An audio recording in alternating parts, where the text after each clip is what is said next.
Point something आ रहे हैं, recombinant sorry parental 67 point something आ रहे हैं, रिकॉम्बिनेंट ये। तो दोनों में पेरेंटल टाइप रिकॉम्बिनेंट टाइप से ज़्यादा है, तो दोनों में लिंकेज है। जिसमें पेरेंटल टाइप ज़्यादा है वो ज़्यादा लिंक नहीं, कंप्लीट लिंकेज तो होती है कि पेरेंटल टाइप 100% होते हैं और रिकॉम्बिनेंट 0 होते हैं। 0 तो है नहीं, थोड़े रिकॉम्बिनेंट्स आ रहे हैं, तो है तो ये इनकम्प्लीट लिंकेज। लेकिन दोनों में से स्ट्रॉन्ग लिंकेज किसमें? फर्स्ट केस, क्योंकि उसमें पेरेंटल 98.2 है, सेकेंड केस में लिंकेज कम है। ठीक है भाई, तो हेडिंग डाल देंगे फिर हम लोग बायोटेक्नोलॉजी। आज बायोटेक्नोलॉजी प्रिंसिपल्स।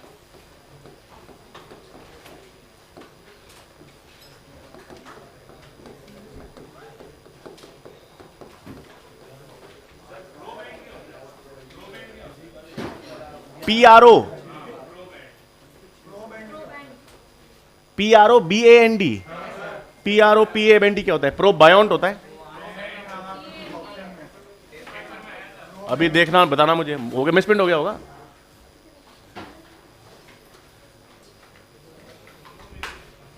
अभी देख लेंगे। ठीक है भाई, तो हमारे पास ये आपकी मॉलिक्यूलर बायोलॉजी कितनी हुई है? RNA मतलब रेप्लिकेशन हो गया। अच्छा, रेप्लिकेशन तक पहुंचे हो आप। ओ, क्योंकि चलो अब देखो, सबसे पहली चीज आपको ध्यान में रखना है, पहली चीज और सबसे इंपॉर्टेंट, ये जो बायोटेक्नोलॉजी है, ये बायोटेक्नोलॉजी बायोलॉजी की ऐसी एकदम नई ब्रांचेस में से एक है या बहुत पुरानी है? बहुत पुरानी है। बायोटेक्नोलॉजी शब्द जो है या बायोटेक्नोलॉजी जो है वो कोई ऐसा नई ब्रांच ऑफ साइंस नहीं है, it is one of the oldest branch. मतलब क्या? मतलब बायोटेक्नोलॉजी, अगर आपसे कोई पूछे बायोटेक्नोलॉजी का अर्थ या बायोटेक्नोलॉजी का मतलब,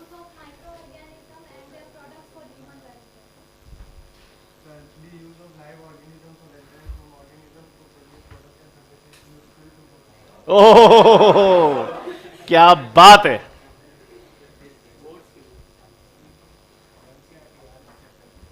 गुड। और कोई? बायोटेक्नोलॉजी दोनों ने बिल्कुल सही बताया, इन्होंने थोड़ा छोटा बताया, इन्होंने थे बड़ा सा, डिपेंड करता था, 1 नंबर का सवाल था तो ये रखते, 3 नंबर का होता तो ये लिखते। खैर, biotechnology is one of the oldest sciences. Biotechnology का सिंपल सा मतलब है, जब हम माइक्रो ऑर्गेनिजम्स को, या तो सीधे माइक्रो ऑर्गेनिजम्स को या माइक्रो ऑर्गेनिज्म से मिलने वाले प्रोडक्ट्स को, उनसे मिलने वाली एंजाइम्स को, उनसे मिलने वाली एंटीबायोटिक्स को, उनसे मिलने वाली वैक्सीन, कुछ भी, तो जब आप किसी भी माइक्रो ऑर्गेनिज्म या उससे मिलने वाले प्रोडक्ट्स को ह्यूमन वेलफेयर के लिए यूज करते हो तो उसे क्या कहते हैं? बायोटेक्नोलॉजी। मतलब घर पे हम इडली डोसा बनाते हैं ना, वो भी किसके अंदर आता है? बायोटेक्नोलॉजी में ही आता है, क्योंकि वहां पर आप यीस्ट यानी माइक्रो ऑर्गेनिजम्स को हमारा पेट भरने के लिए, ह्यूमन वेलफेयर के लिए यूज कर रहे हो। तो जहां कहीं भी माइक्रोब या माइक्रोब से मिलने वाले प्रोडक्ट्स को हम ह्यूमन वेलफेयर के लिए यूज करते हैं, उसे बायोटेक्नोलॉजी कहते हैं। अब इस बायोटेक्नोलॉजी को EFB एनसीईआरटी में दे रखा है, यूरोपियन फेडरेशन ऑफ बायोटेक्नोलॉजी। तो यूरोपियन फेडरेशन ऑफ बायोटेक्नोलॉजी ने अपने हिसाब से डिफाइन किया है। उन्होंने कहा कि बायोटेक्नोलॉजी में हम लोग जो नेचुरल साइंस है, नेचुरल साइंस को हम इंटीग्रेट करते हैं किसके साथ? या तो माइक्रोब्स के साथ, या उनके सेल्स के साथ, या उनसे मिलने वाले मॉलिक्यूलर एनालॉग्स के साथ, ताकि ह्यूमन वेलफेयर के लिए प्रोडक्ट्स या सर्विसेज मिल सके। तो कुछ नहीं है, मोटा मोटा यही है कि जब आप माइक्रोब्स या उनसे मिलने वाले प्रोडक्ट्स को मानव कल्याण के लिए या ह्यूमन वेलफेयर के लिए यूज कर रहे हो तो उसे क्या कहेंगे? बायोटेक्नोलॉजी। हां, बायोटेक्नोलॉजी के अंदर नई चीज क्या है? Genetic engineering. ये नहीं है। तो बायोटेक्नोलॉजी की वो ब्रांच जो विच इज न्यू और जिसमें नया इनोवेशन और रिसर्च हो रही है, उसे हम क्या कहेंगे? Genetic engineering. तो लिखेंगे, पहले तो बायोटेक्नोलॉजी को डिफाइन करेंगे। ठीक है, biotechnology is defined as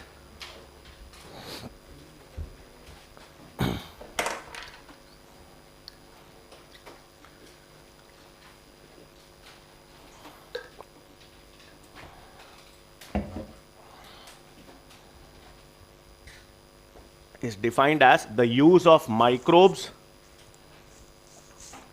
or microbial products is defined as the use of microbes or microbial products for human welfare.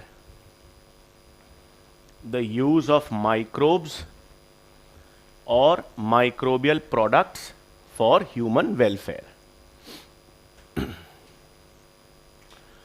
Next point, according to EFB, और EFB का full form European Federation of Biotechnology.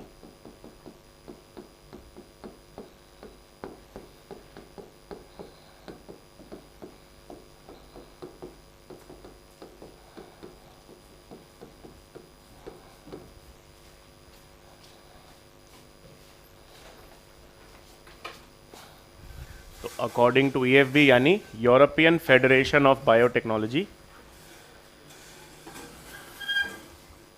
biotechnology is defined as, according to EFB, biotechnology is defined as the integration is defined as the integration of natural sciences, the integration of natural sciences with microbes,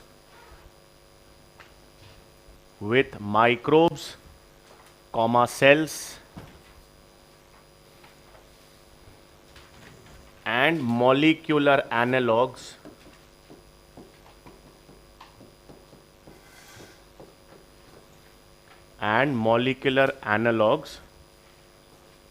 to develop products and services for human welfare.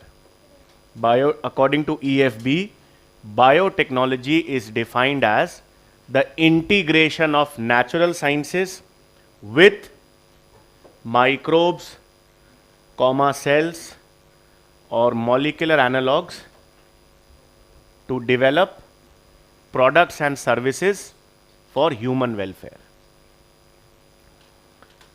To develop products and services for human welfare.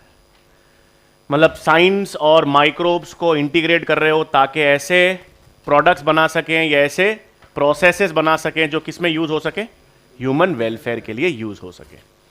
तो इसका मतलब ये तो पुराना system है. अब हम लोग क्या पढ़ेंगे, बायोटेक्नोलॉजी की जो नई ब्रांच है हम उसकी बात करेंगे, जिसे हम क्या कहते हैं, जेनेटिक इंजीनियरिंग. पहली चीज आपको पता होनी चाहिए, फादर ऑफ जेनेटिक इंजीनियरिंग कौन थे? Paul Berg.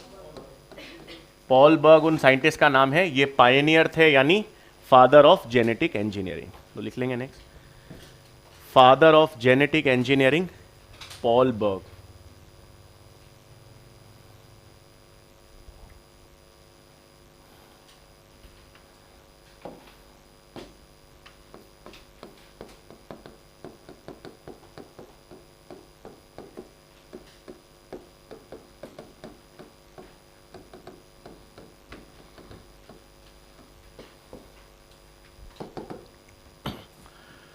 ठीक है, तो पहला इसमें हेडिंग डालेंगे हम लोग, principles of genetic engineering.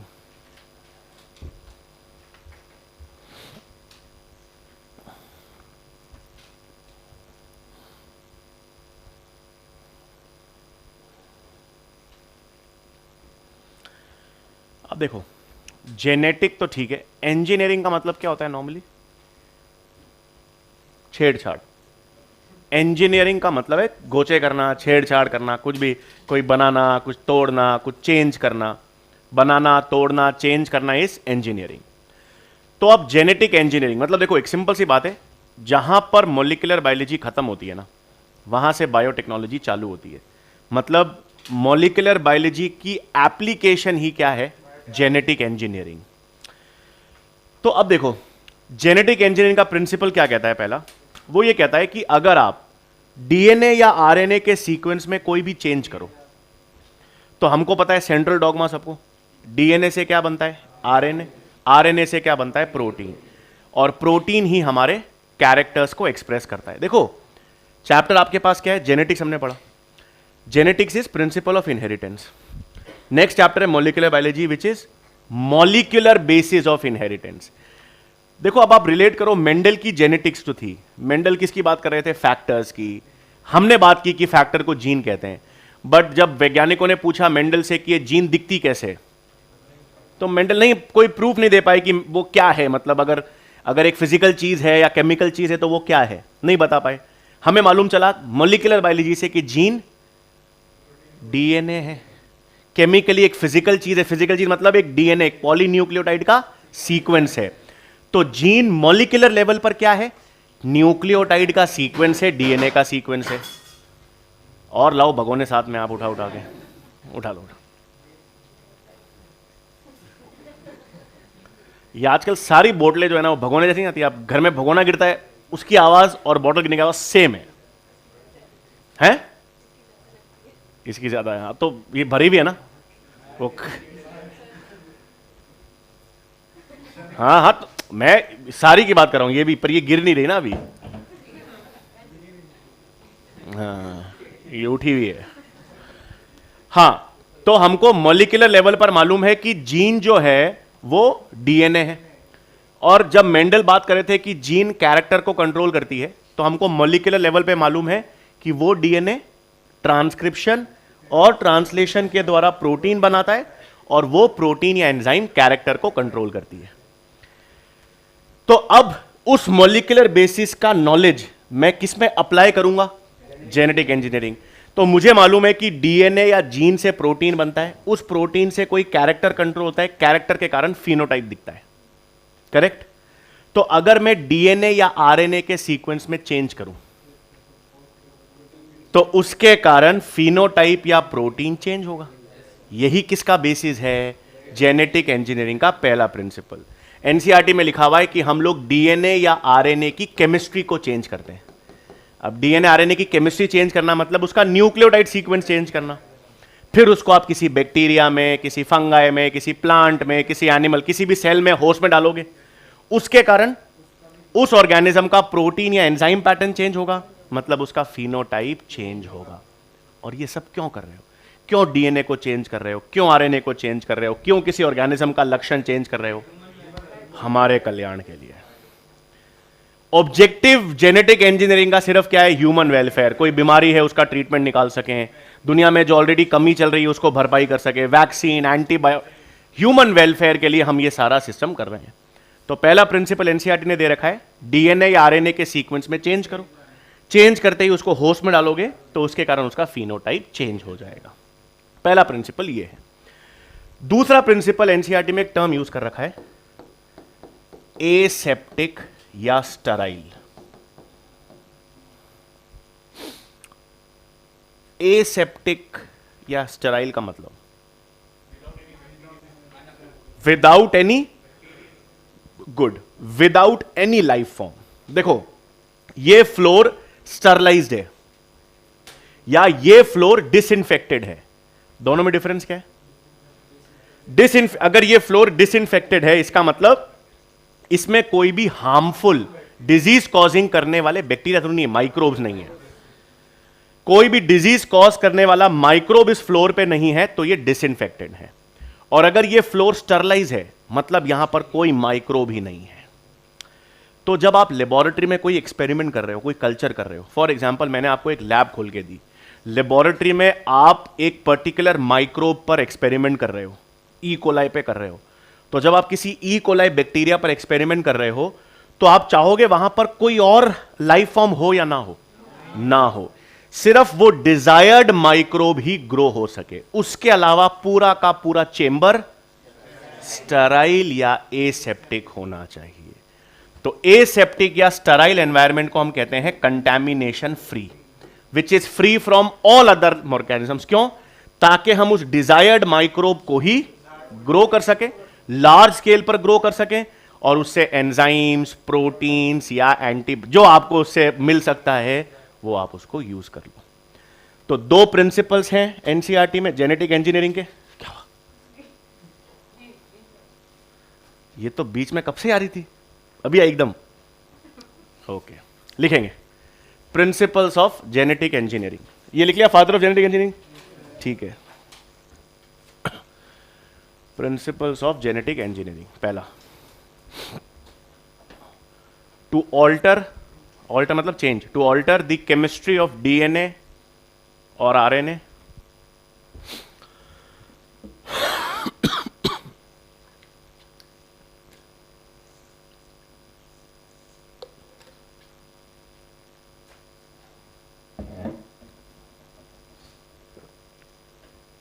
to alter the chemistry of DNA or RNA, comma, introduce them into host cells, introduce them into host cells,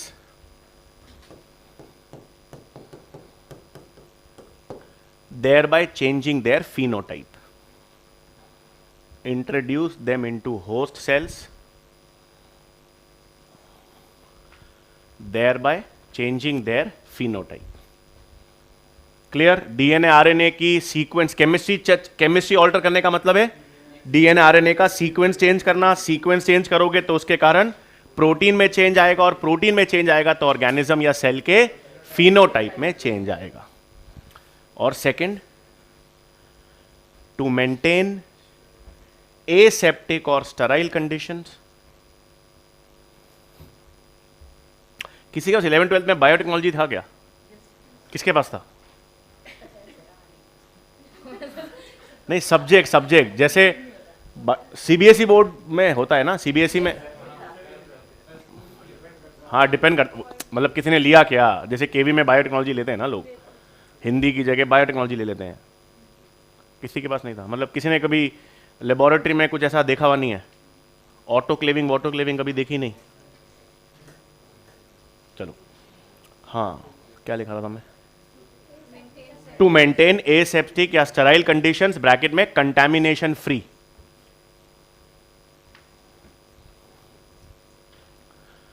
contamination free, to maintain aseptic या sterile conditions, bracket में contamination free, to allow growth of only desired microbe, to allow, bracket में sterile या aseptic का मतलब क्या है? Contamination free. To maintain aseptic या sterile conditions, to allow growth of only desired microbe, to allow growth of only desired microbe and obtaining microbial products, and obtaining microbial products, bracket में लिख लो enzymes, antibiotics etcetera, to for obtaining microbial products, bracket में enzymes, antibiotics etcetera. ठीक है, तो genetic engineering का उद्देश्य अपन ने देखा है। जेनेटिक इंजीनियरिंग के द्वारा हम लोग डीएनए आरएनए के सीक्वेंस में चेंज करेंगे, उससे ऑर्गेनिज्म के फिनोटाइप में चेंज होगा, फिर उस ऑर्गेनिज्म को आप बड़े स्केल पर ग्रो करोगे और उससे ज्यादा मात्रा में माइक्रोबियल प्रोडक्ट ऑब्टेन करोगे। अब एनसीईआरटी ने क्या कर रखा है, जेनेटिक इंजीनियरिंग के बाद अब एक टर्म दे रखा है जिसे कहते हैं जीन क्लोन। क्लोन का मतलब एग्जैक्ट या आइडेंटिकल कॉपी, हूबहू, बिल्कुल, मतलब 100% सिमिलर इज आइडेंटिकल, और आइडेंटिकल का मतलब है एग्जैक्ट कॉपी है। तो जीन क्लोनिंग का मतलब है जब आप एक जीन की हजारों, लाखों, करोड़ों की संख्या में आइडेंटिकल कॉपीज बनाओ तो उसे जीन क्लोनिंग कहेंगे। पहला सवाल है क्यों? आप एक जीन की लाखों, करोड़ों आइडेंटिकल कॉपीज क्यों बनाना चाहोगे? किसकी प्रोबेबिलिटी, हेड आने की या टेल आने की? करे ना ना ना, लेबोरेटरी में कर रहे हो। लेबोरेटरी में मैंने आपको एक बोतल दी, मैंने कहा इस बोतल की लाखों कॉपीज बना दो। क्या फायदा इस बोतल की लाखों कॉपीज बनाने का? ज्यादा संख्या में होगी, ज्यादा संख्या होगी, मैं बांट पाऊंगा, दुनिया भर में बेच पाऊंगा। शाबाश। जीन का काम क्या है? प्रोटीन बनाना। तो अगर मुझे लाखों की संख्या में प्रोटीन चाहिए तो मैं जीन की क्या करूंगा, लाखों कॉपीज बनाऊंगा। जीन क्लोनिंग का प्राइमरी ऑब्जेक्टिव है कि उस जीन से मिलने वाले प्रोटीन प्रोडक्ट को मैं ज्यादा से ज्यादा बना सकूं, मास प्रोडक्शन। दूसरा उद्देश्य भी है कि मुझे जीन का सीक्वेंस या कोई स्टडी करना हो, मुझे कोई एक पर्टिकुलर जीन का म्यूटेशन स्टडी करना हो तो भी मैं उसको क्लोन करके स्टडी करता हूं। बट प्राइमरी ऑब्जेक्टिव है कि मैं जीन की लाखों कॉपीज क्यों बनाऊंगा, ताकि मुझे ज्यादा संख्या में उसका प्रोटीन मिल सके। अब डीएनए रेप्लिकेशन आपने चालू किया या पढ़ लिया है?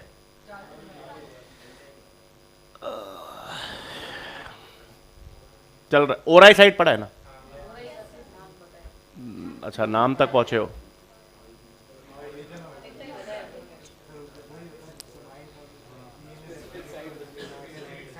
हाँ, मतलब क्रोमोसोम पर देखो, रेप्लिकेशन ऐसा तो है नहीं रैंडमली जहां मर्जी चालू हो जाता है।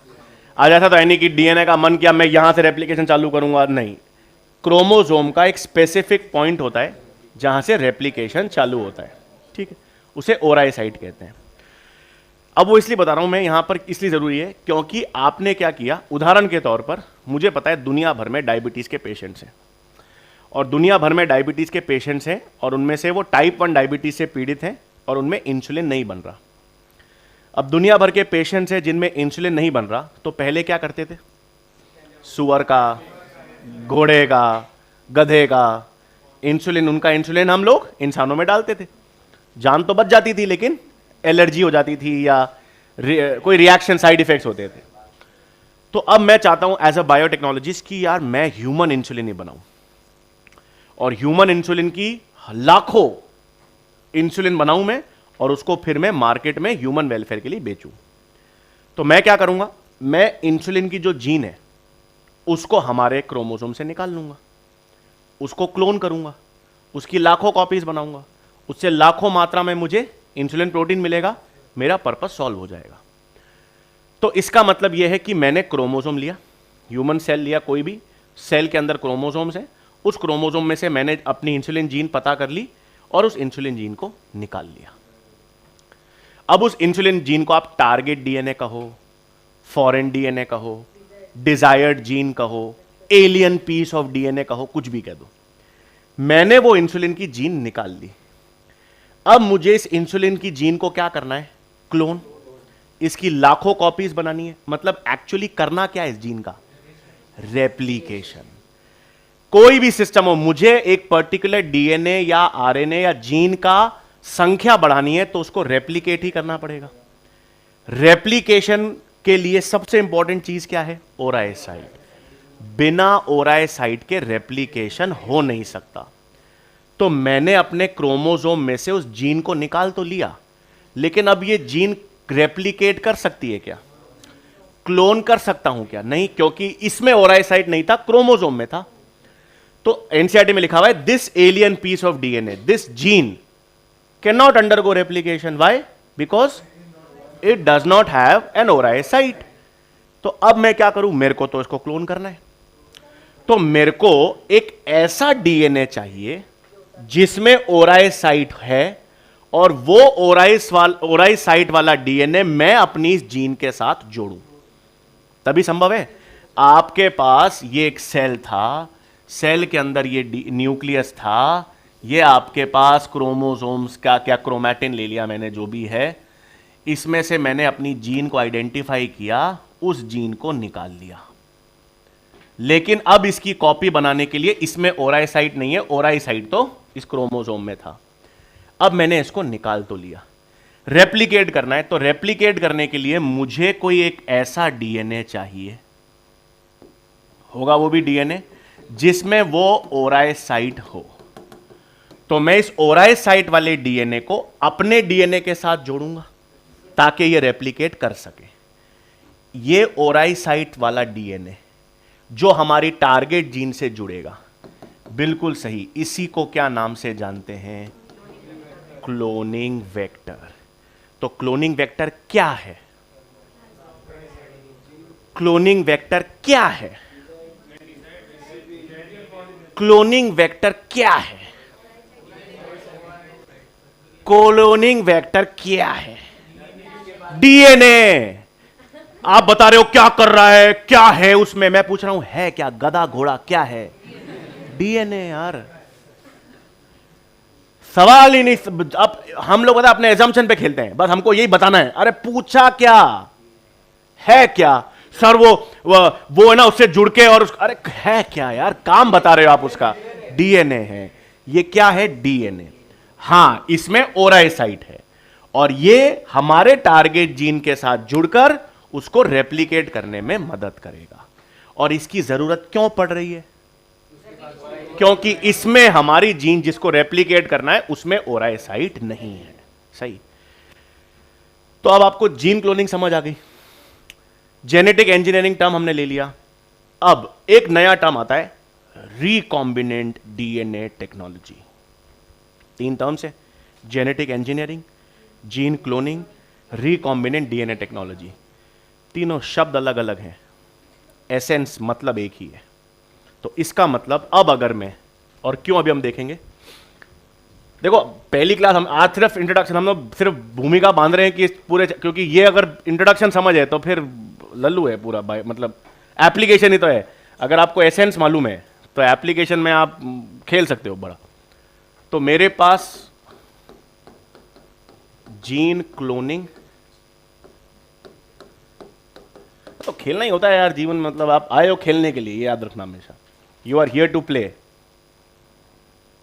अगेन गहरा है बहुत, ऐसे उतरना पड़ेगा आपको। खेलना मतलब खेलने आए हम। आज मम्मी पूछे कहां जा रहे हो, खेलने जा रहा हूं सर। फिलोसोफर है हमारे पास सर, किस्मत के साथ। अर्थात अर्थात कवि इस पंक्ति के माध्यम से भावार्थ क्या है कि मैं किस्मत के साथ खेलने जा रहा हूं। अर्थात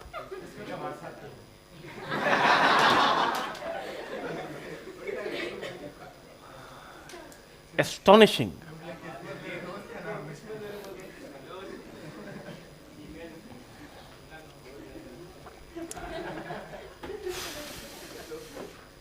पता है, everyone grows old but only a few grow up.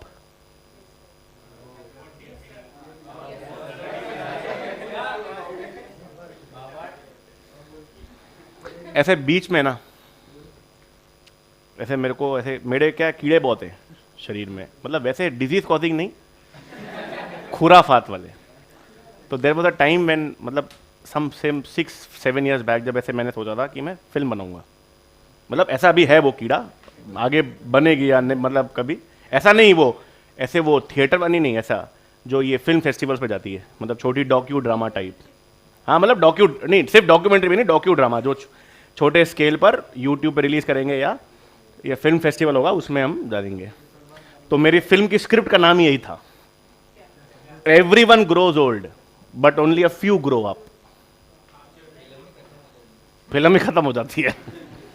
अर्थात बड़े तो सब होते हैं, everyone grows old, grow up. Wisdom कुछ ही में आता है। हाँ मैच्योर, मैच्योर ना, विजडम विवेक, ओवरऑल विजडम इज विवेक। तो उसमें मैंने जब स्क्रिप्ट लिखी थी तो उसमें एक डायलॉग लिखा था मैंने, जब आदमी के खुद के हाथ गंदे हों तो लोगों को साबुन नहीं बेचा करते। अर्थात मैं तो नहा के आया हूं सर, मैं नहा के आया हूं।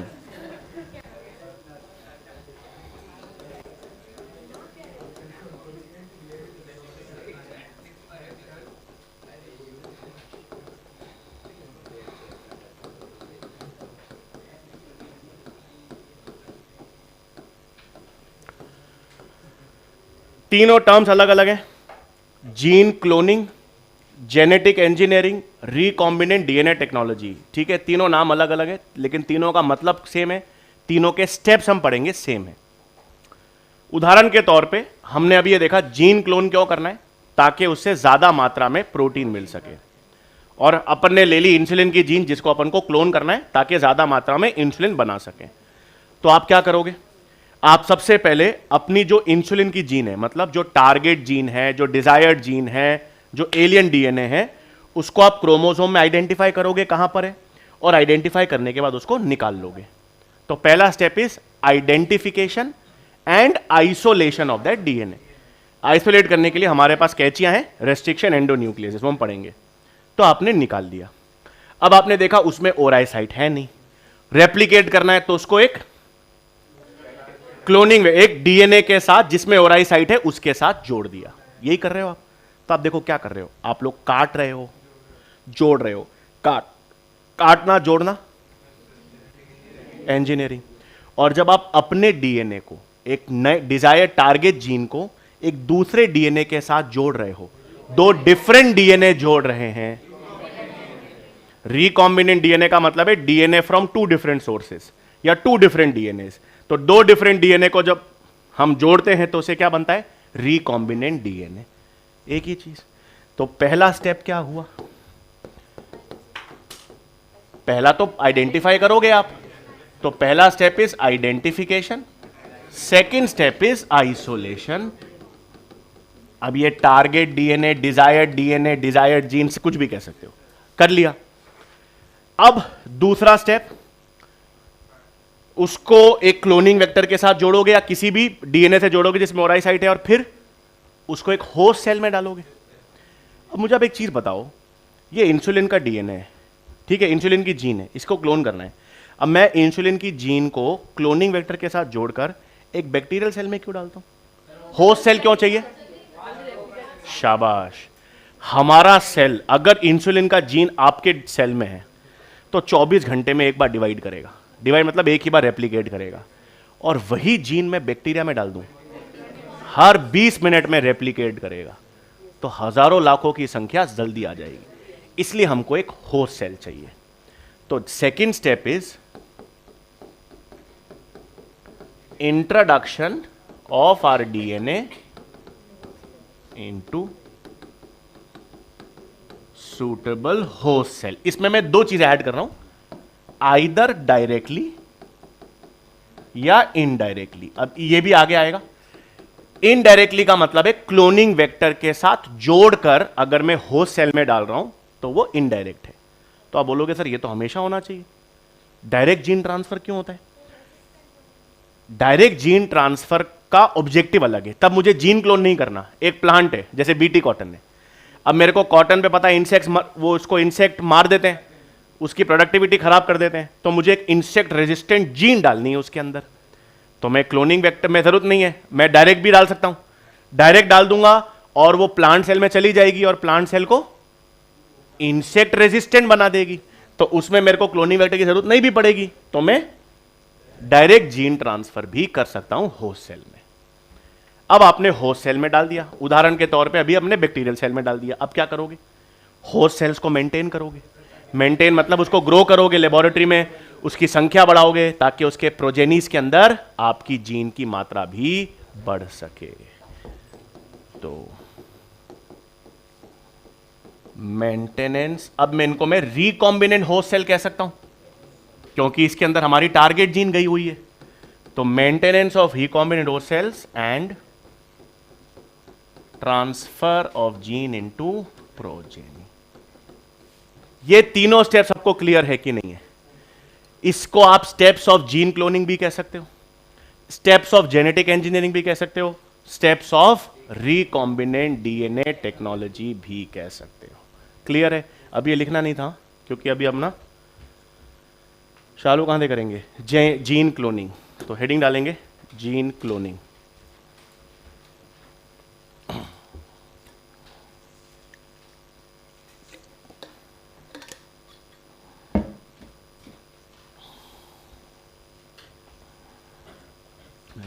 production of multiple identical copies of a gene.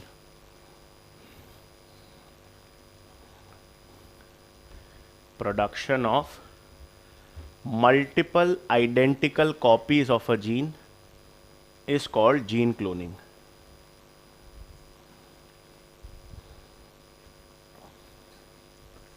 Multiple identical copies of a gene is called gene cloning. Next point. an alien piece of DNA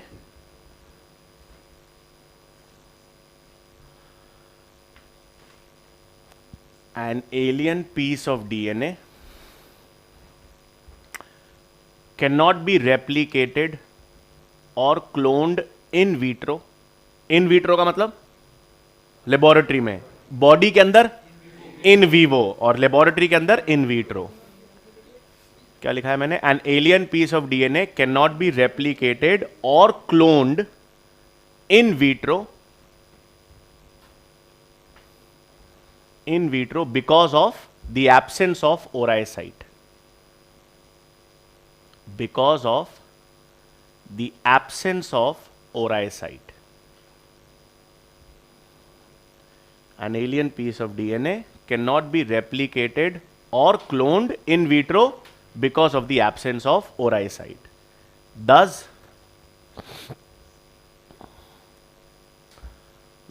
this DNA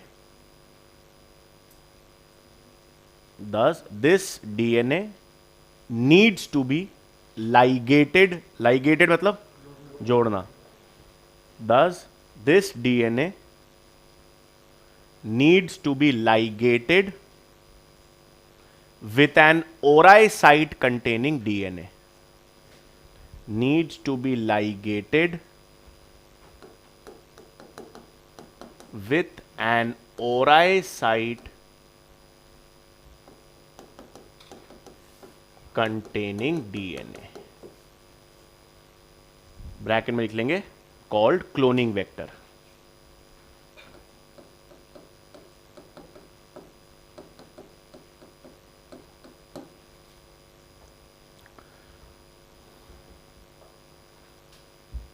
अब ऐसा सबसे पहले कब हुआ? एनसीईआरटी में दे रखा है 1972 में. सबसे पहली बार ऐसा किया था 1972 में. दो साइंटिस्ट थे, स्टैनले कोहेन और हर्बर्ट बॉयर. इन दोनों साइंटिस्ट ने सबसे पहले क्या किया?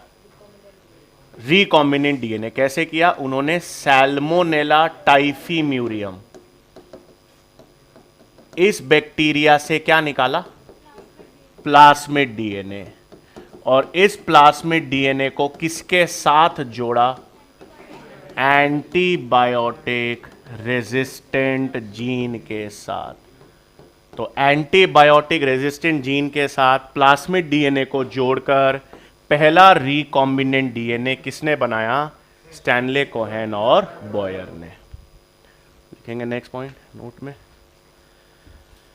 इन 1972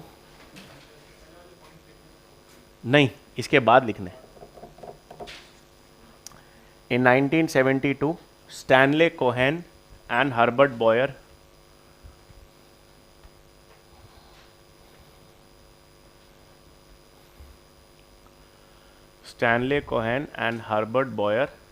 constructed the first recombinant DNA.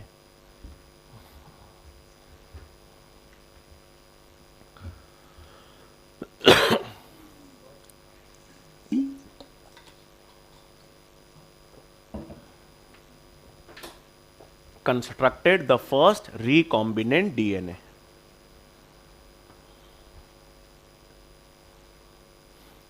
Next point. They isolated plasmid DNA.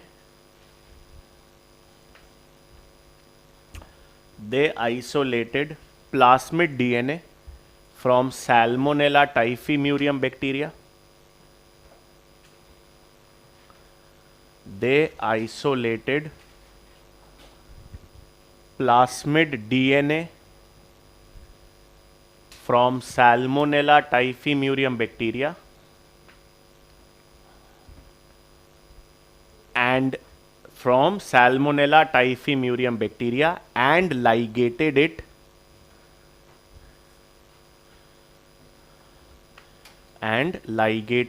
with the antibiotic resistant gene.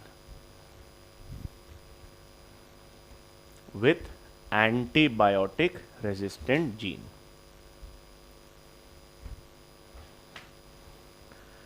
तो प्लाज्मिड डीएनए कहां से मिला इनको? सैल्मोनेला टाइफीम्यूरियम से. और उसके साथ इन्होंने किसकी जीन को जोड़ दिया, सैल्मोनेला एंटीबायोटिक रेजिस्टेंट जीन। तो क्लोनिंग वेक्टर और जीन को जोड़कर पहला क्या बना, रिकॉम्बिनेंट डीएनए। अब next heading, steps in gene cloning, genetic engineering या रिकॉम्बिनेंट डीएनए टेक्नोलॉजी। हाँ, पर वो उससे फर्क नहीं पड़ा ना, पहला बनाया उन्होंने रिकॉम्बिनेंट, फिर होस्ट तो आप उन्होंने बहुत बार इकोलाई भी यूज किया, दूसरे वेरिएंट्स भी यूज किए।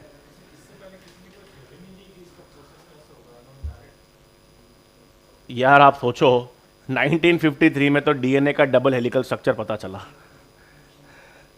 ठीक है ना। 1953 में तो हमको पता चला डीएनए था, है कैसा, दिखता कैसे है, उसके बाद ही सारे एक्सपेरिमेंट्स थे। हाँ 1972 मतलब 1968 से चालू हो गया था सिस्टम। अब 3-4 साल में 1972 में इट वाज लाइक कि हाँ भाई अब हम एक रिकॉम्बिनेंट डीएनए भी बना सकते हैं। रिकॉम्बिनेंट डीएनए को और किस नाम से जानते हैं वैसे, काइमेरिक डीएनए, वेरी गुड, या हाइब्रिड डीएनए कुछ भी कह सकते हैं। लिख लो स्टेप्स, या steps in genetic engineering, gene cloning या रिकॉम्बिनेंट डीएनए टेक्नोलॉजी।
देना तो उनको, वो कर लेंगे।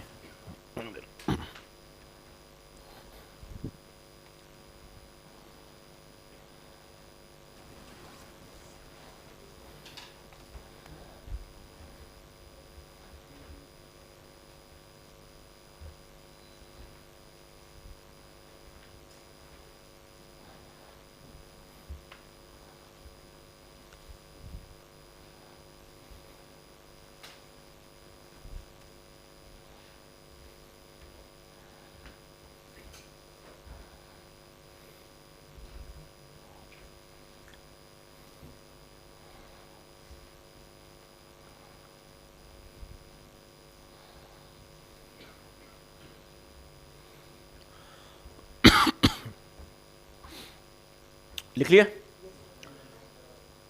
ठीक है सर। फिर हम tools and techniques of genetic engineering.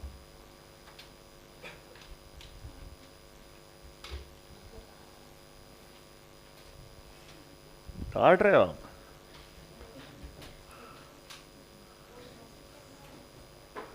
Tools and techniques, ये डन सबने। ले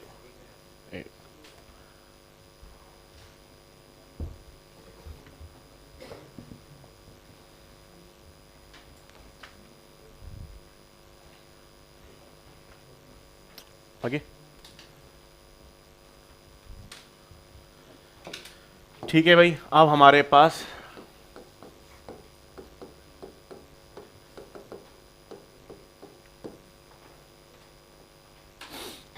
ठीक है, अब हम टूल्स एंड टेक्निक्स की बात करेंगे कि भाई कैसे। देखो पहला तो आपको ये सिस्टम चाहिए कि यार चलो आपने अपनी जीन को आइडेंटिफाई कर लिया।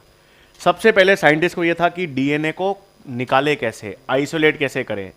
कोई ऐसा सिस्टम है क्या जिससे हम डीएनए को काट सकें, और काट भी कहाँ सकें, जहां हम चाहें। ऐसा नहीं है रैंडमली जहां मर्जी कोई एंजाइम है, जैसे न्यूक्लियसेस हैं, तो न्यूक्लियसेस ये तो पता था कि डीएनए आरएनए को काटती हैं, लेकिन वो रैंडमली काटती हैं। हम जहां चाहते हैं वहां काट सकती है या नहीं। तो पहली चीज तो क्या था, हिस्ट्री है। 1963 में 3 साइंटिस्ट थे, आर्बर, स्मिथ और नेथेंस। तो आर्बर, स्मिथ और नेथेंस, इन तीनों साइंटिस्ट ने 1963 में बैक्टीरिया से 2 प्रकार की एंजाइम्स डिस्कवर की, हाँ निकाली। तो 1963 में आर्बर स्मिथ और नेथन्स ने बैक्टीरिया से दो प्रकार की एंजाइम्स को डिस्कवर किया। एक वो एंजाइम्स थी जो डीएनए को स्पेसिफिक जगह पर काटती थी, जिनको नाम दिया गया रेस्ट्रिक्शन एंडोन्यूक्लियसेस, और दूसरी एंजाइम्स वो थी जो डीएनए को मॉडिफाई करती थी, डीएनए को मिथाइलेट करती थी, जिनको नाम दिया गया डीएनए मिथाइलेसिस। तो इसका मतलब है ये दोनों एंजाइम्स ऐसे लेबोरेटरी में बनाई गई एंजाइम नहीं है, नेचुरल एंजाइम्स हैं जो बैक्टीरिया में मिलती थी।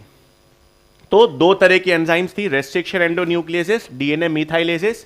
1963 में किसने डिस्कवर किया? आर्बर स्मिथ और नेथन्स ने। लिखते हैं पहले ये, फिर हम देखेंगे क्या है। तो इन 1963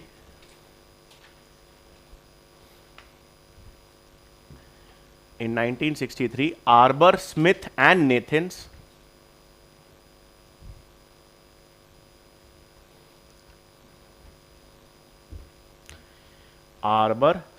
and Nathans discovered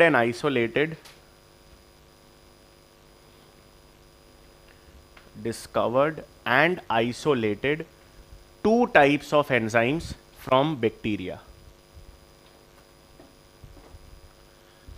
Discovered and isolated two types of enzymes from bacteria.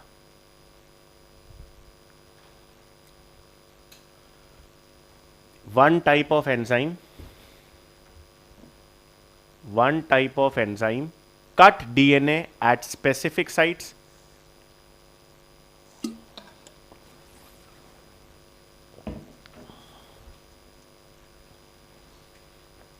One type of enzymes cut DNA at specific sites, bracket में, called restriction endonucleases.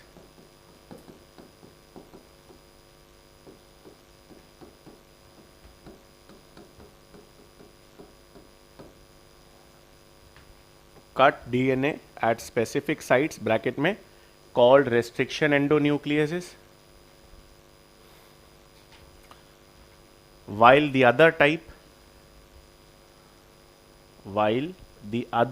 of enzyme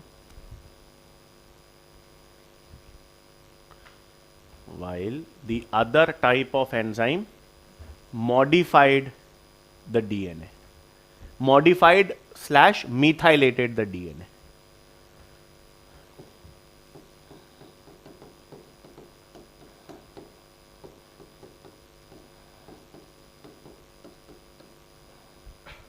modified या मिथाइलेटेड द डीएनए, ब्रैकेट में DNA मिथाइलेसिस।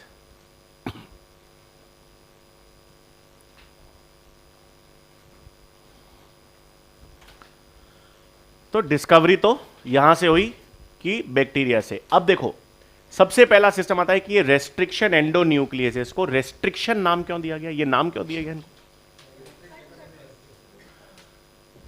इनको restriction नाम क्यों दिया गया? शाबाश। देखो ये डीएनए को स्पेसिफिक जगह पर काटती हैं, लेकिन ये स्पेसिफिक जगह पर काटती है इसलिए इनका नाम रेस्ट्रिक्शन नहीं दिया। इनका नाम रेस्ट्रिक्शन इसलिए दिया क्योंकि ये बैक्टीरिया को वायरसेस के इंफेक्शन से बचाने में काम करती है। कौन से ऐसे वायरसेस होते हैं जो बैक्टीरिया को नुकसान पहुंचाते हैं? बैक्टीरियोफेजेस। और बैक्टीरियोफेजेस कैसे नुकसान पहुंचाते हैं बैक्टीरिया को? बैक्टीरियोफेजेस अपना डीएनए अंदर डालते हैं बैक्टीरिया में, वो डीएनए बैक्टीरिया को नुकसान पहुंचाता है। तो बैक्टीरिया के पास क्या है? कैचियां। ये जैसे ही वायरस का डीएनए अंदर आता है वो उसको काट देती है। तो वो बैक्टीरियोफेज के इंफेक्शन को रेस्ट्रिक्ट कर रही हैं, इसलिए नाम क्यों दिया? रेस्ट्रिक्शन नहीं। देखो पहला सवाल तो ये आना चाहिए कि सर ये बैक्टीरिया, आज रेस्ट्रिक्शन एंजाइम्स अपने अंदर है क्या? नहीं, ये एंजाइम्स और किसी ऑर्गेनिज्म में नहीं मिलती, सिर्फ बैक्टीरिया में मिलती है। तो पहला सवाल तो ये आता है कि ये बैक्टीरिया में कर क्या रही है? तो बैक्टीरिया में इनका काम है कि ये बैक्टीरियोफेज इंफेक्शन से बैक्टीरिया को बचाती है। लेकिन दूसरी जगह यह भी समझ आता है कि अगर ये डीएनए को काट देती है स्पेसिफिक जगह पे, तो खुद का डीएनए भी तो है, तो वो खुद के डीएनए को बचा के रखती है। तो इसे हम कहते हैं बैक्टीरिया के अंदर आरएम सिस्टम। तो अपने पास नेक्स्ट क्या आता है जिसे हम कहते हैं RM system in bacteria. Restriction modification. Restriction enzymes naturally bacteria में पाई जाती हैं, बैक्टीरियोफेज इंफेक्शन से बचाती हैं, और अपने खुद के डीएनए को बचाने के लिए उनके पास क्या पाया जाता है, डीएनए मिथाइलेज। अब एवोल्यूशन देखो कितना जबरदस्त है और फैसिनेटिंग है। आज तक वायरसेस बैक्टीरिया को इन्फेक्ट करते आए हैं।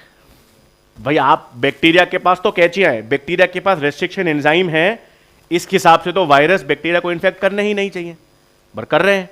तो वायरस को पता है अपना डीएनए नंगा फेंक दिया तो कट जाएगा, कपड़े पहना के भेजो, मतलब मिथाइलेट करके भेजो।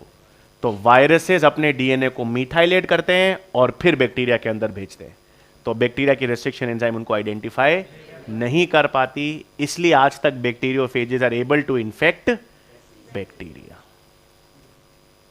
दिमाग मतलब एवोल्यूशन है ये, सर्वाइवल उनको पता है। वायरसेस मतलब द पॉइंट इज कि अगर नेकेड डीएनए गया तो कट जाएगा, वो वायरसेस सर्वाइव ही नहीं कर पाएंगे।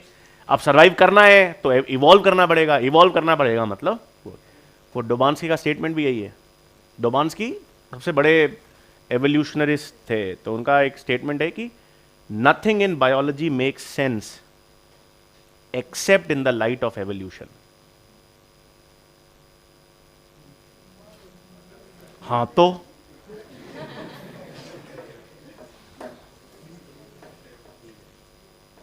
ये वॉटसन एंड क्रिक का पढ़ा होगा आपने, डीएनए डबल हेलिक्स तो पढ़ लिया।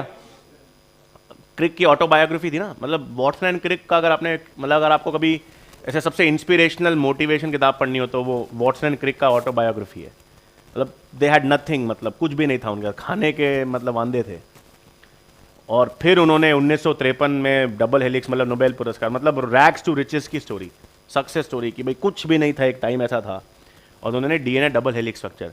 तो जब डीएनए डबल हेलिक्स स्ट्रक्चर उन्होंने डिसाइड किया ना, डिसाइफर, तो क्रिक ने एक स्टेटमेंट दिया था, और वो स्टेटमेंट भी मतलब बड़ा पॉपुलर हुआ। वो उन्होंने कहा जैसे ही द डे दे डिस्कवर्ड कि ये डीएनए डबल हेलिक्स का स्ट्रक्चर है, तो क्रिक ने बोला the structure so beautiful just had to exist. बताया था क्या मैंने? हाँ बताया होगा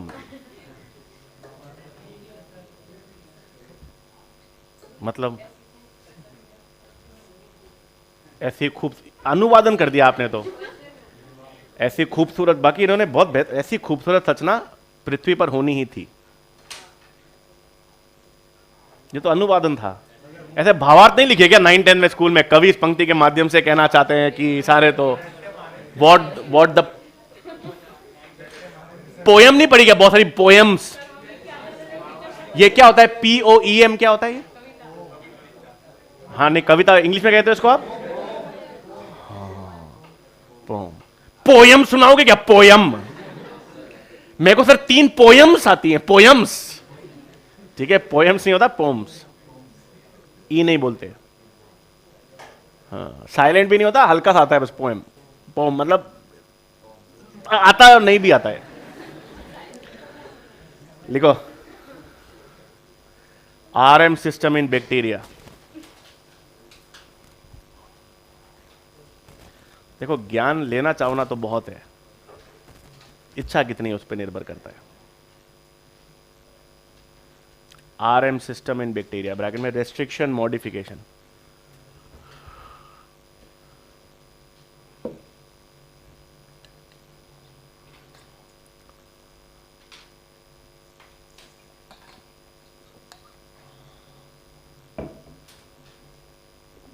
ठीक है, इसमें लिख लेंगे फिर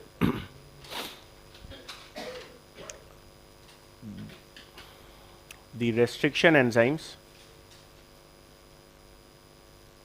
are so named,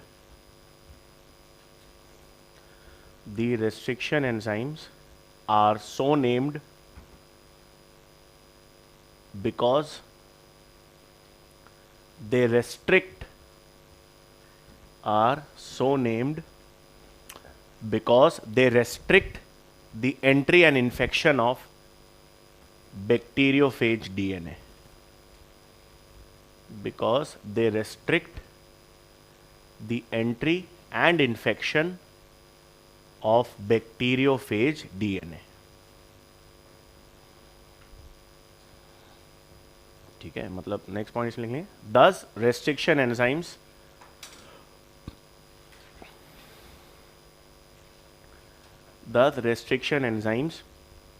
are naturally found in bacteria,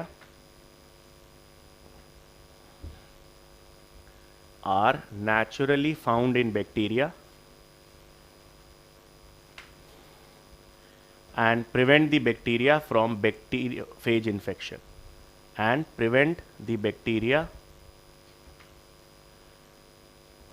bacteriophage infection,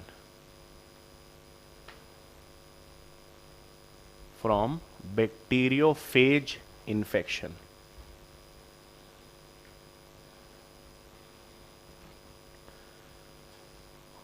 और next point,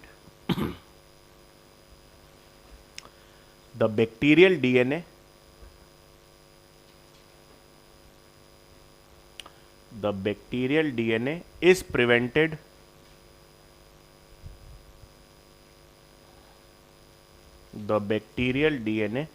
is prevented from restriction enzymes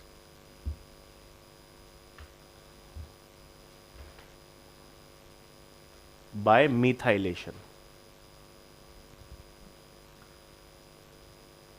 The bacterial DNA is prevented from restriction enzymes by methylation. और methylation कौन करेगा, ब्रैकेट में लिख लेंगे, DNA methylases.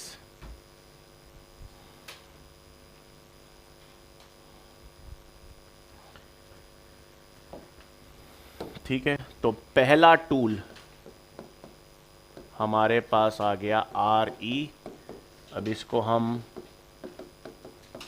रेस्ट्रिक्शन एंडोन्यूक्लियसेस भी कह सकते हैं, इनको हम मॉलिक्यूलर सीजर्स भी कहते हैं, और सिंपल रेस्ट्रिक्शन एंजाइम्स.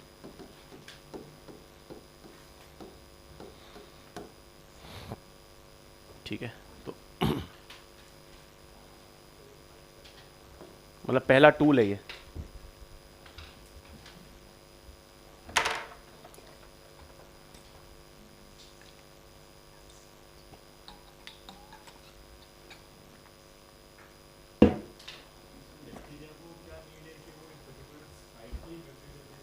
नहीं, ये तो किस्मत थी कि अपन को ये मिल पाई. और इसमें भी एक चीज, इसमें भी सारी रेस्ट्रिक्शन एंजाइम्स ऐसी नहीं होती. हम पढ़ेंगे, मतलब मैं लिखाऊंगा एक पॉइंट, 3 टाइप की रेस्ट्रिक्शन एंजाइम्स होती है, टाइप 1, टाइप 2, टाइप 3, बैक्टीरिया के अंदर मिलती है.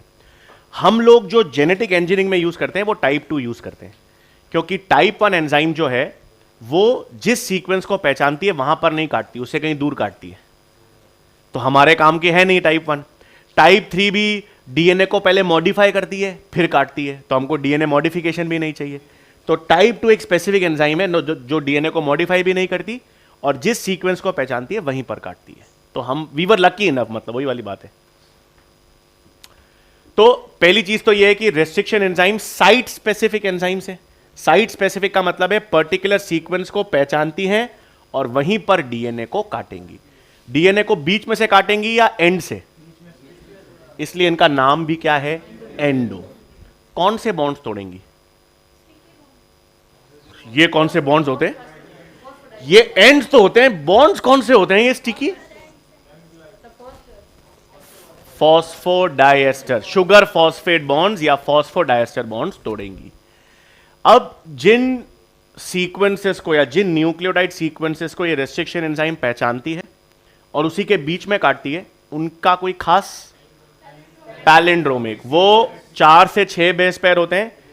नॉर्मल रिपीट्स होते हैं या इन्वर्टेड रिपीट्स हैं, इन्वर्टेड रिपीट जिसे हम पैलिंड्रोमिक सीक्वेंसेस कहते हैं. सही, एक काम करो, मैं आपको यहां पर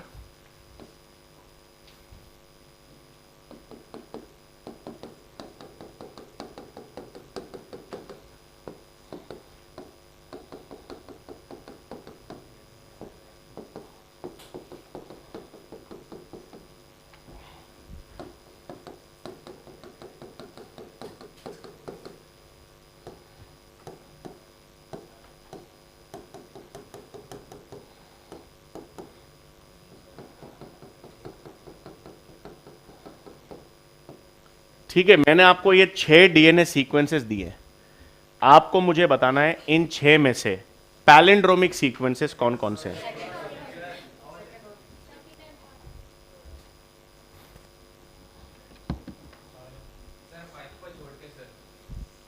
5 को छोड़ के सारे।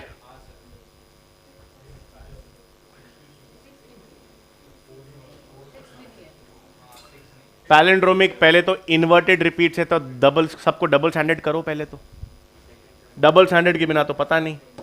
इसका कॉम्प्लीमेंट्री टी ए यहां से पढ़ो, 80 यहां से पढ़ो 80 पहला है। सेकंड और थर्ड तो पता ही है आप लोगों को, CTT AAG GAATTC,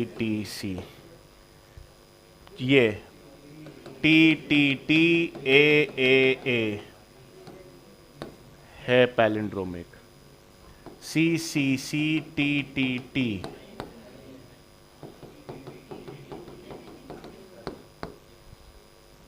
ठीक है, तो कौन कौन से पैलिंड्रोमिक सीक्वेंसेस हैं? 1 2 3 और 4 लिखेंगे रेस्ट्रिक्शन एंडोन्यूक्लियस में। They are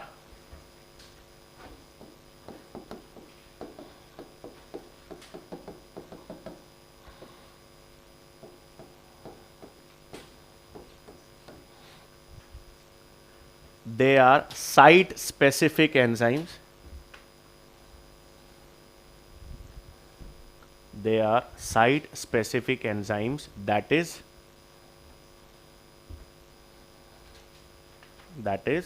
recognize and cut DNA, that is recognize and cut DNA within,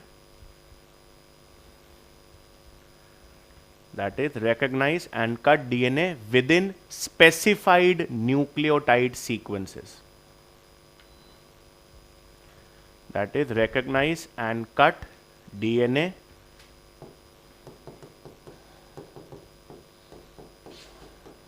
within specific nucleotide sequences.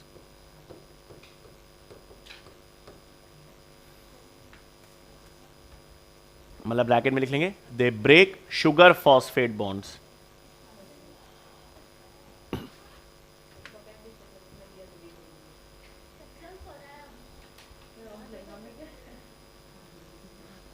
Bracket में they break sugar phosphate bonds. फिर next point, the specific nucleotide sequences,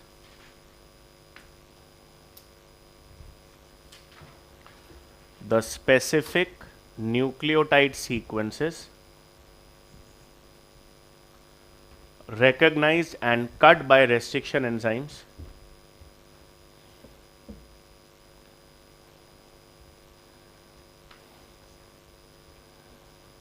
the specific nucleotide sequences recognized by restriction enzymes, RE लिखो ना short में, recognized by restriction enzymes RE are inverted repeats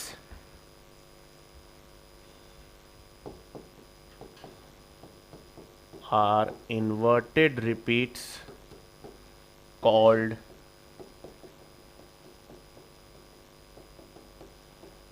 palindromic nucleotide sequences, are inverted repeats called palindromic DNA या nucleotide sequences. और ये generally कितने लंबे होंगे? 4 से 6 बेस पेयर्स, ब्रैकेट में लिख लेंगे। They are generally 4 to 6 base pairs long.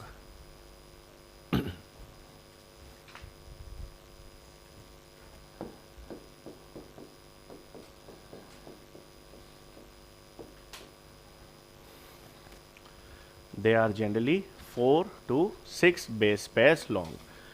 तो इनको पैलिंड्रोमिक सीक्वेंसेस कहेंगे। कितने लंबे हैं? 4 से 6 बेस पेयर्स। और कैसे रिपीट्स है?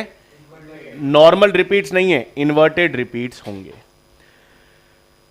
तो ये restriction enzymes site specific enzymes हैं, स्पेसिफिक न्यूक्लियोटाइड सीक्वेंस के बीच में काटेंगी और कौन से बॉन्ड्स तोड़ेंगी? शुगर फॉस्फेट यानी फॉस्फोडाइस्टर बॉन्ड तोड़ेंगी और उन सीक्वेंसेस को हम पैलिंड्रोमिक सीक्वेंसेस कहते हैं। अब नेक्स्ट चीज तो यह है कि अपने पास ये जो न्यूक्लियसेस आती हैं, ये न्यूक्लियसेस की दो कैटेगरीज हैं।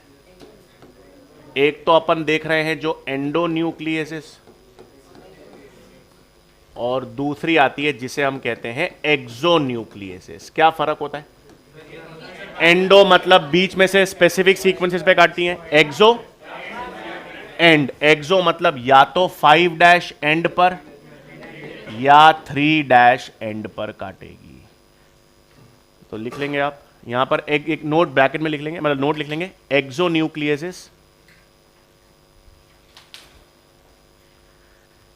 एक्सोन्यूक्लियसेस cut DNA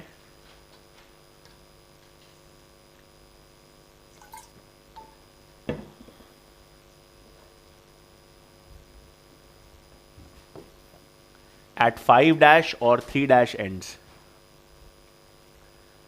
Exonucleases cut DNA at 5' or 3' ends.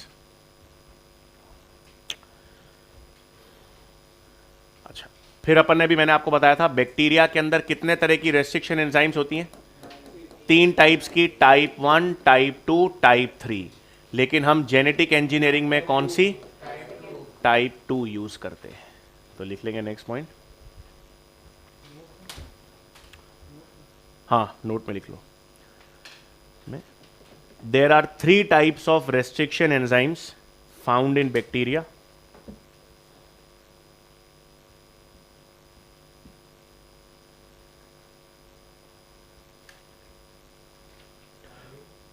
There are 3 types of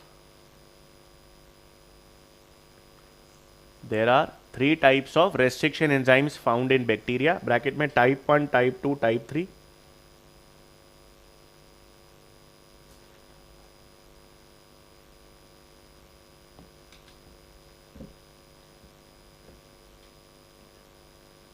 type 1, type 2 and type 3।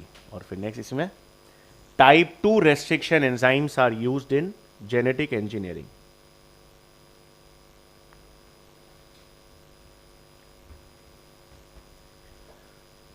Type 2 restriction enzymes are used in genetic engineering.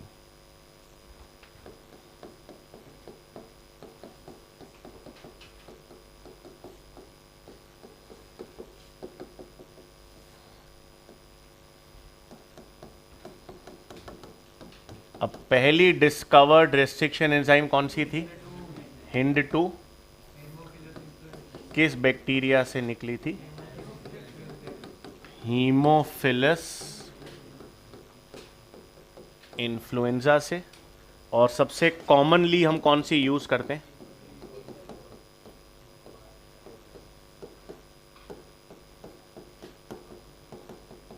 Most commonly use restriction enzyme is EcoR1। किससे?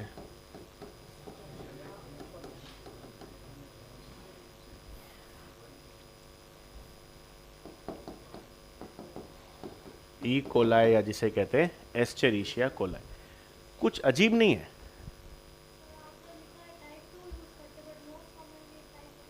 हाँ हाँ, ना ना ना ना ना ना ना ना ना ना ना ना ना ना ना ना ना ना। चलो अभी अपन देखते हैं नॉमेनक्लेचर में और फिर सवाल पूछूंगा। ये तो लिख लो, first discovered restriction enzyme Hind second है और मोस्ट कॉमनली यूज है EcoR1। यहाँ पर EcoR1 का मतलब टाइप 1 नहीं है, 1 का मतलब है ये बैक्टीरिया से सबसे पहले निकाली गई है। अभी हम देखते हैं।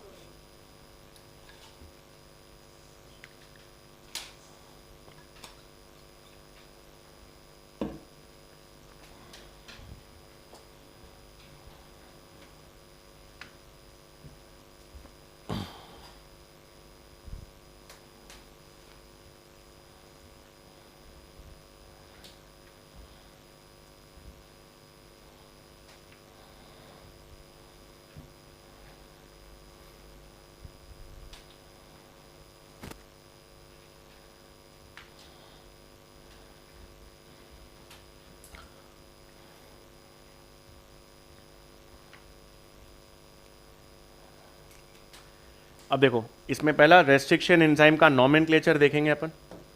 जैसे रेस्ट्रिक्शन एंजाइम का पहला लेटर जो है वो बैक्टीरिया के जीनस का पहला लेटर होता है।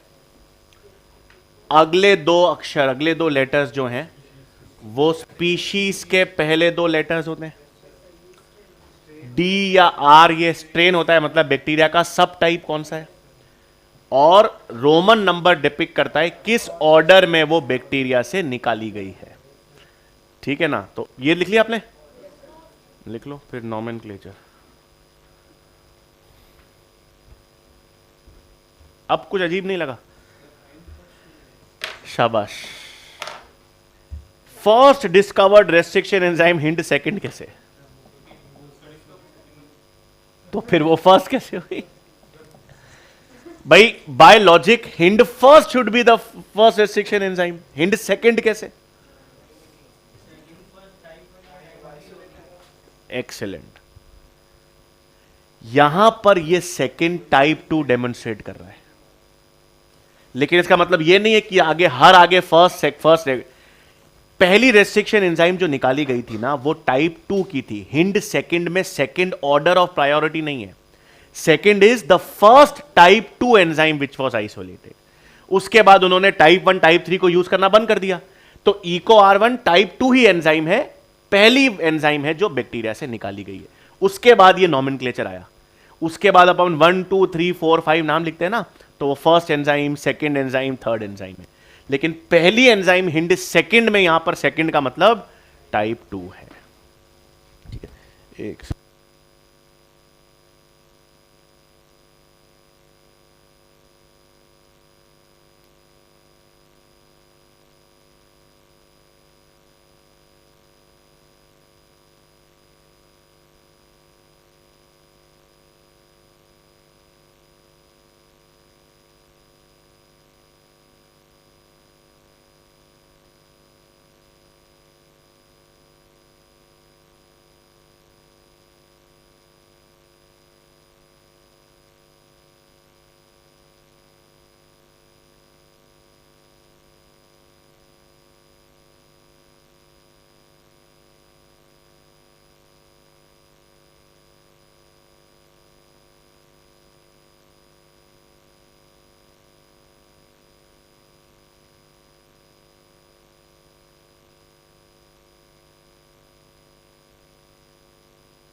नॉमेनक्लेचर।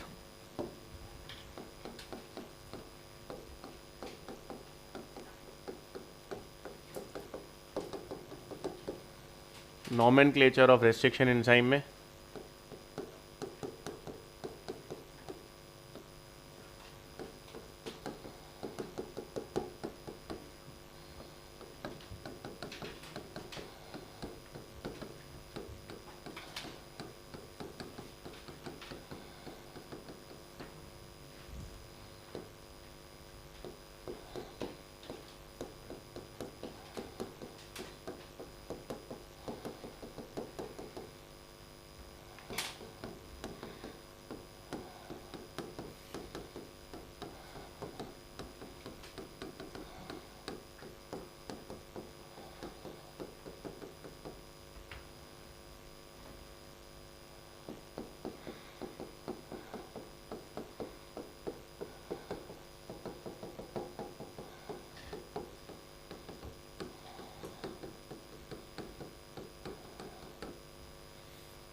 ठीक है, तो ये नॉमेनक्लेचर है।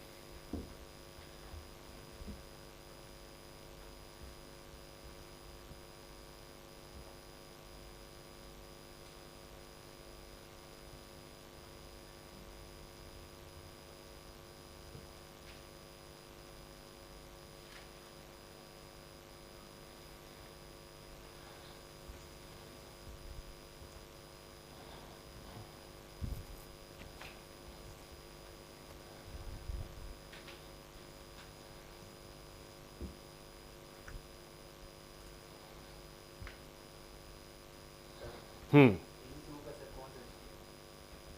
हिंड सेकंड का डी है, वो अलग होते हैं बैक्टीरिया में, किसी में आर एस होता है, किसी में डी एल होता है, अलग अलग है कॉलोनीज के बेसिस पर।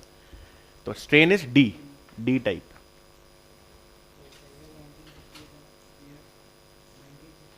कुछ का पता नहीं यार, हो सकता है, नॉट श्योर, हो सकता है हैमिल्टन ने किया था नाम। चलो,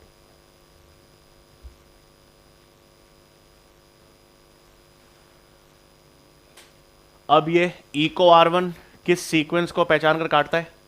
GATTC, पैलिंड्रोमिक साइट, ये लिख लो फिर अपन वो देखा।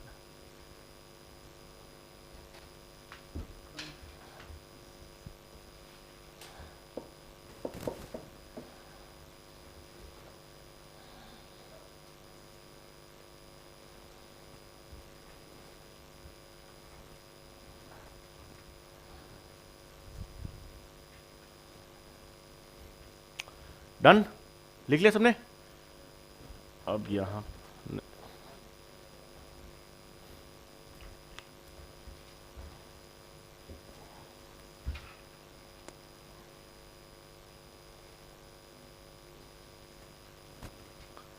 तो इसका मतलब अब मैंने ये पैलिंड्रोमिक सीक्वेंस लिया, GAATTC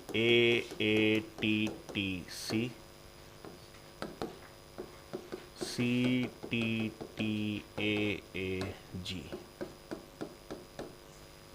अब ई को R1 कहाँ काटेगी? यहाँ पर G और A, तो यहाँ पर भी G और A, दोनों साइड में सेम सीक्वेंसेस पे काटेगी। तो अब आपके पास ये कट कैसे जाएगा?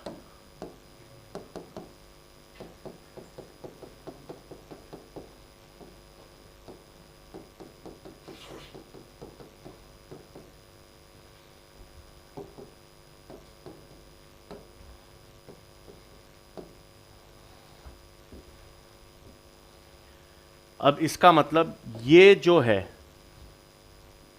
ये वो सीक्वेंसेस हैं जो हाइड्रोजन बॉन्डेड नहीं है, लटके हुए हैं, और इन लटके हुए एंड्स को क्या कहते हैं? इनको आप sticky ends, cohesive ends, flush ends, कुछ भी कह सकते हैं। ओवर, इसको डिफाइन करेंगे अपन, ये ओवर हैंगिंग मतलब non hydrogen bonded over hanging ends है, लिख लो।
ये स्टिकी एंड्स के उल्टे क्या होते हैं? तो जेनेटिक इंजीनियरिंग में आप स्टिकी एंड्स को प्रेफर करोगे या ब्लंट एंड्स को? क्यों?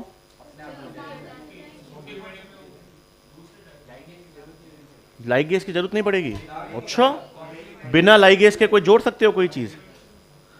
लाइगेज का काम आसान हो जाएगा। हाँ, लाइगेज के बिना नहीं जुड़ सकते। लाइगेज क्यों नहीं जुड़ सकते लाइगेज के बिना? ओहो, हाइड्रोजन बॉन्ड तोड़ने वाली एंजाइम, शाबाश। हाइड्रोजन बॉन्ड जोड़ने वाली एंजाइम, हाइड्रोजन बॉन्ड तोड़ने के लिए एंजाइम चाहिए, जोड़ने के लिए नहीं। केमिस्ट्री में पढ़, हाइड्रोजन बॉन्ड जोड़ने के लिए कब से एंजाइम की जरूरत पड़ी आपको आज तक? अपने आप बनते हैं, ठीक है। हाइड्रोजन बॉन्ड तोड़ने के दो तरीके हैं। शरीर के अंदर तो हेलिकेसेस हैं, लेबोरेटरी में आप टेम्परेचर 80 डिग्री सेंटीग्रेड से ऊपर डीएनए को हीट कर दो, डीनेचर हो जाएगा, टूट जाएंगे हाइड्रोजन बॉन्ड्स। बॉडी में तो 90 डिग्री होता नहीं, इसलिए अपन हेलिकेसेस यूज करता है सिस्टम हमारा। हाइड्रोजन बॉन्ड जोड़ने के लिए कोई एंजाइम नहीं चाहिए, अपने आप जुड़ते हैं। फॉस्फोडाइएस्टर बॉन्ड को तोड़ने वाली एंजाइम्स के नाम बताओ तो। रेस्ट्रिक्शन एंडोन्यूक्लियसेस हो गई, एक्सोन्यूक्लियसेस हो गई, ये फॉस्फोडाइएस्टर बॉन्ड तोड़ रही हैं। और कोई एंजाइम जो फॉस्फोडाइएस्टर बॉन्ड तोड़ती हो? अरे शाबाश, गुड। और फॉस्फोडाइएस्टर बॉन्ड जोड़ने वाली एंजाइम्स लाइक और टोपोआइसोमरेजेस फॉस्फोडाइएस्टर बॉन्ड तोड़ती भी हैं और जोड़ती भी हैं। कॉइलिंग को, हाँ, स्ट्रेन कॉइलिंग को अनकॉइल करने के लिए। ठीक है, चलो आज इतना ही करेंगे, बाकी कल कंटिन्यू करेंगे इसको।